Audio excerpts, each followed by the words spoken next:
Ne yüzüyle seni benim hıyama varım. Yüzün dolandırdı nehri elgeme. Ebel fez hardasan, kebalam ellerimin üstte kalır.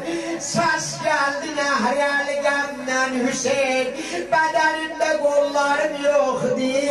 Ve illa gelerdim elini yalardım elimden, ona bir lay lay çalardım. Lay lay bana lay.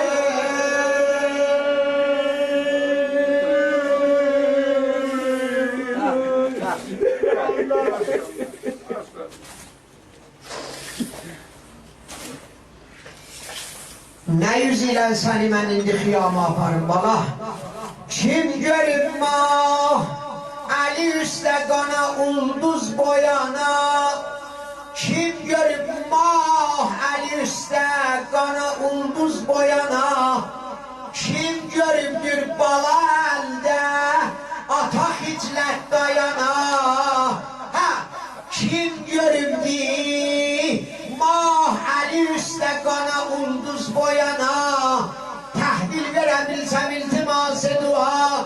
Kim görüp mahal üstte kana ulduz boyana. Kim görüp bir bala